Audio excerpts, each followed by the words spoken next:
बीरबल अकबर के दरबार में मंत्री थे। हालांकि ज्यादा से ज्यादा हिंदू और ज्यादा से ज्यादा मुसलमान उन्हें पसंद करते थे, पर ऐसे भी कई लोग थे जो उनसे नफरत करते थे। बीरबल के होशियारी के किस्से बहुत मशहूर थे। उनमें से 4 किस्से पेश करता हूँ। पहला किस्सा, एक बुरा हज्जाम। जैसे कि पहले बताया, बादशाह अकबर के दरबार के कई लोग बीरबल से जलते थे और उसे मारने की नई नई तरकीबें निकालते रहते थे। एक बार इन सब ने मिलकर इस काम के लिए शाही हज्जाम की मदद ली। शाही हज्जाम ने अकबर की हजामत करते हुए उनसे कहा कि उन्हें ये पता करना चाहिए कि उनके पूर्वज कैसे हैं, कहीं उन्हें किसी चीज की जरूरत तो नहीं। अकबर ने जब ये पूछा कि मरे हुए पूर्वजों का हाल कैसे कोई जान सकता है, तो हज्जाम ने उनसे कहा कि वो किसी को ऊपर जन्नत में भेज के ये काम कर सकते हैं। उसने महाराज को एक तरकीब बताई। महाराज, घास फूस का एक बड़ा सा बंडल खुले मैदान में रखा जाए, उसके नीचे किसी को दबा के उनमें आग लगा दी जाए। इस तरह वो शख्स धुएं के साथ ऊपर जन्नत पहुंच जाएगा और पूर्वजों से उनका हाल पूछ पाएगा। हज्जाम ने बादशाह अकबर को ये सुझाव दिया कि इस काम के लिए बीरबल ही सही होगा। बादशाह अकबर ने बीरबल को बुलाया और ये काम करने की आज्ञा दी। बीरबल अपनी तरफ फैलाए जाल को समझ गया और उसने अकबर से कुछ दिन की मोहलत ली। उसने ये कह के कुछ दिन मांग लिए कि वो अपने घर वालों का इंतजाम करना चाहता है। बीरबल ने अब अपना चक्कर चलाया। मैदान में जिस जगह घास फूस का पहाड़ बनाया जाने वाला था, उसके नीचे से अपने घर तक एक सुरंग बनवा ली। इम्तिहान की घड़ी आई। पूरा राज्य ये तमाशा देखने के लिए इकट्ठा हुआ था।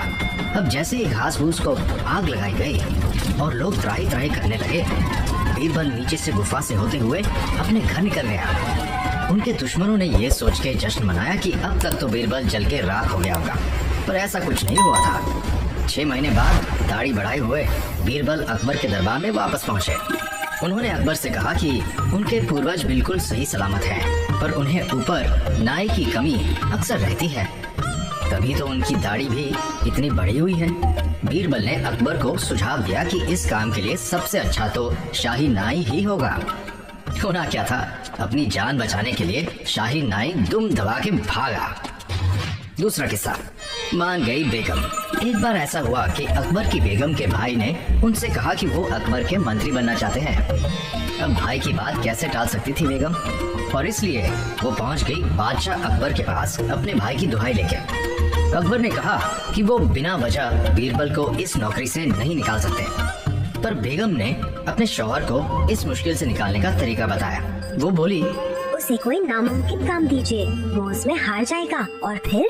बेगम ने इस नामुमकिन काम का सुझाव भी खुद ही दिया। उन्होंने अकबर से कहा कि कल वो बाग में जाएं और अपनी बेगम यानी उनके लिए बीरबल के हाथ बुलावा भेजें। रानी ने वादा किया कि वो नहीं आएंगी और बीरबल हार जाएगा। अगले दिन बीरबल जब अकबर को बाग में मिले तो उन्होंने बीरबल से कहा कि उनकी रानी उनसे खफा है। बीरबल रानी के कमरे में आए और उनसे कहा कि अकबर उनसे बाग में मिलना चाहते हैं। इससे पहले कि रानी जवाब देती, बीरबल के पास एक संदेशा आया। उनके कान में किसी ने कुछ कहा और रानी ने उस बात के 3 शब्द सुन लिए। ये शब्द है, वो सुंदर है। अब इसके ठीक बाद बीरबल ने रानी से कहा कि उन्हें बाग में आने की जरूरत नहीं है, क्योंकि हालात थोड़े बदल गए हैं। रानी ने 2 और 2 जोड़े और अपने मन में धारणा बना ली कि अकबर किसी सुंदर लड़की के साथ बाग में है। रानी ईर्ष्या के मारे जल उठी और अपना वादा भूल के बाग में अकबर के पास पहुंच गई। अकबर तो वहां पे अकेले ही थे। उन्हें वो ये भी नहीं बता पाई कि वो किसी सुंदर लड़की के शक और डर की वजह से बाग में आए थे। बीरबल फिर जीत गए। तीसरा किस्सा, सबसे प्यारी चीज। एक बार हुआ यूं कि बादशाह अकबर अपनी बेगम से बहुत खफा थे। उन्होंने बेगम को आदेश दिया कि वो अपने पिता के घर चली जाएं और अगर चाहे तो अपनी सबसे मनपसंद चीज भी ले जाएं। बेगम महल से निकाले जाने पे दुखी थी। उन्हें लगा कि इस मौके पे सिर्फ बीरबल ही उनकी मदद कर सकते हैं। जब उन्होंने बीरबल को ये बात बताई तो बीरबल ने फट से एक तरकीब निकाली। अपने कक्ष में जाके रानी ने अपना सामान बांधा और महल छोड़ने से पहले वो राजा अकबर के पास गई और उन्हें शरबत पिला दिया। बस फिर क्या था, अकबर शरबत पीते ही बेहोश हो गए। अब रानी अपने पिता के घर एक पालकी में बैठ के चल दी और दूसरी पालकी में ले गई बेहोश राजा अकबर को। जब वो पिता के घर पहुंची तो उनके पिता ये देख के चौंक गए कि वो एक उल्टे समय पे आई हैं और वो भी सोते हुए महाराज को लेते। रानी ने अपने पिता से कहा कि वो उन्हें सारी बात आराम से समझाएंगी। महाराज को जब होश आया तो वो खुद को रानी के पिता के घर में पाके चौंक गए। रानी ने उन्हें बताया कि उन्होंने खुद ही रानी को अपनी सबसे मनपसंद चीज ले जाने की इजाजत दी थी, इसलिए रानी उन्हीं को ले आई। पहले तो राजा इस धोखे से आग बबूले हुए, पर फिर उन्हें इतनी अलग सी तरकीब भी पसंद आई। रानी ने उन्हें बताया कि ये भी बीरबल के दिमाग की उपज थी। चौथा किस्सा, बीरबल बर्मा में। रानी का भाई हुसैन खां भी कुत्ते की दुम था। उसने एक बार फिर दरबार के लोगों से कहा कि वो अकबर से उसके मंत्री बनने की बात करें। अकबर ने ये प्रस्ताव पाके एक तरकीब निकाली। उन्होंने एक चिट्ठी लिखी और उसे देते हुए कहा, क्योंकि ये बहुत जरूरी है, मैं चाहता हूँ कि बीरबल और हुसैन खान दोनों इसे सुरक्षित तरीके से बर्मा ले जाएं। दोनों चिट्ठी लेके बर्मा पहुँचे, पर जब बर्मा के राजा ने ये संदेश पढ़ा तो उनके माथे पे तो पसीना ही आ गया। इस पत्र में ये लिखा था कि जो दो लोग इसे लेके आए हैं उन्हें चांदनी रात के दिन फांसी दे दी जाए। बर्मा के राजा को इस अजीब और गरीब चिट्ठी पे शक हुआ और उन्होंने इन दोनों के चारों ओर पहरा लगवा दिया। बीरबल को ये पहरा देख के शक हुआ कि दाल में कुछ काला है और उनकी जान को खतरा है।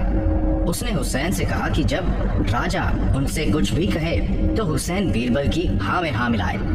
राजा ने जब बीरबल और हुसैन को ये बताया कि चिट्ठी में क्या लिखा है तो दोनों खुशी खुशी फांसी पे चढ़ने के लिए तैयार हो गए।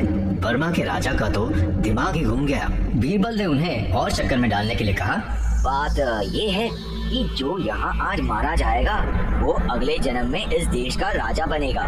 बर्मा का राजा तो ये कभी नहीं चाहता था कि उसके बेटे के अलावा इस देश का कोई भी राजा बने, इसलिए उसने इन दोनों की जान बख्श दी और इन्हें बाइज्जत वापस भेज दिया। हुसैन बीरबल की होशियारी को मान गया और उसने अकबर से कहा कि उनका मंत्री बीरबल के सिवा और कोई हो ही नहीं सकता।